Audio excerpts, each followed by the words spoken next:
The uncovered video shows Anthony Fauci and other HHS officials discussing how a new virus from China could be used to enforce universal vaccination back in October of 2019.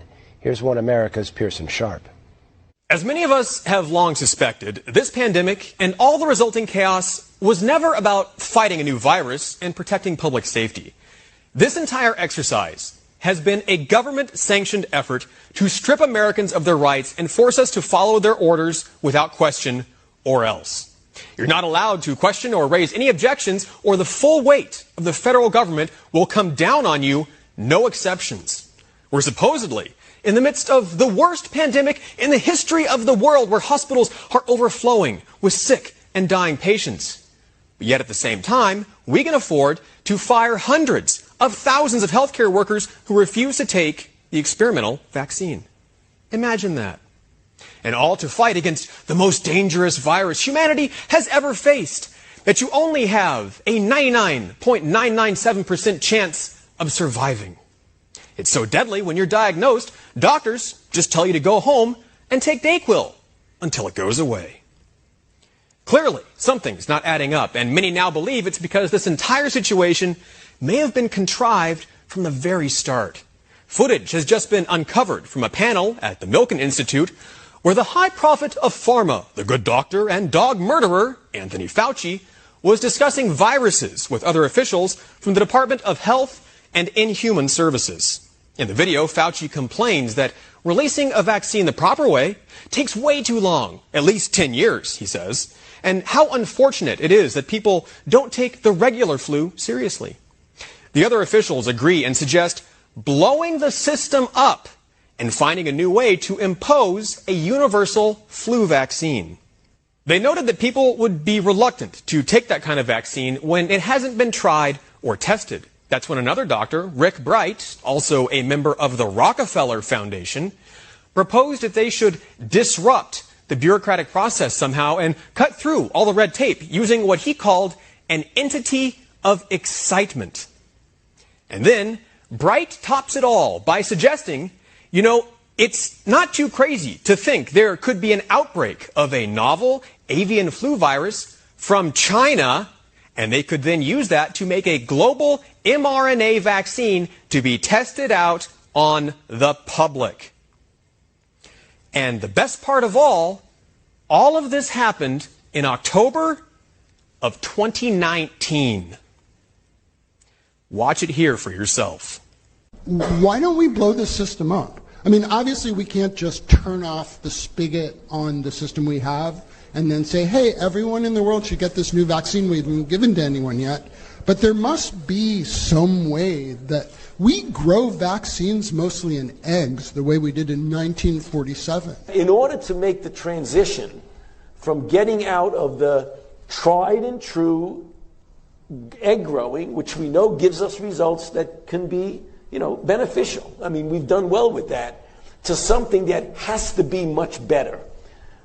You have to prove that this works, and then you've got to go through all of the clinical trials, phase 1s, phase 2s, phase 3, and then show that this particular product is going to be good over a period of years.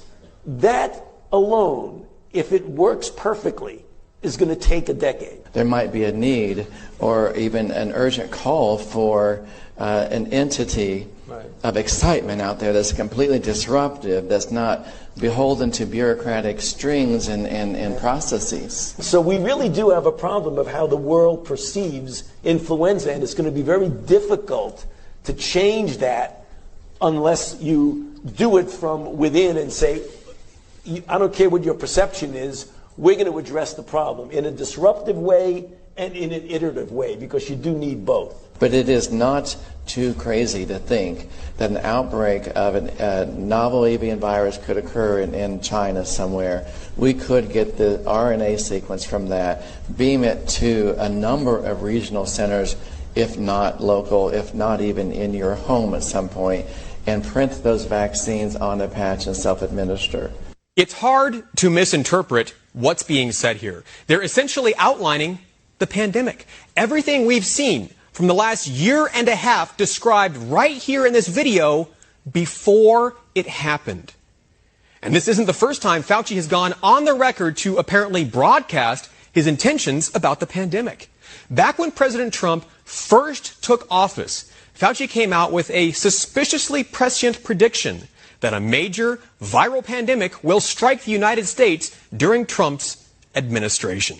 The topic today is the issue of pandemic preparedness. And if there's one message that I want to leave with you today, based on my experience, and you'll see that in a moment, is that there is no question that there will be a challenge to the coming administration in the arena of infectious diseases, both chronic infectious diseases in the sense of already ongoing disease, and we have certainly a large burden of that, but also there will be a surprise outbreak. And now, here we are today, living through the scenario that Fauci said was coming all the way back in 2017. The government has used this pandemic to enact sweeping, totalitarian changes to our everyday lives, seizing control faster than anyone thought possible. And never, in the history of the world, has a government ever taken power and then given it back voluntarily.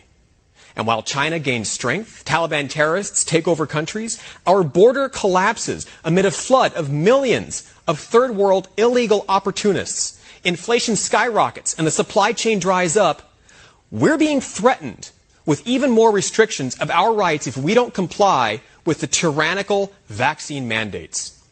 Unless we, the people, demand that our rights be preserved and our civil liberties be protected, and our government be held responsible for its treachery, then this rogue administration will never stop encroaching on our freedoms. For One American News, I'm Pearson Sharp.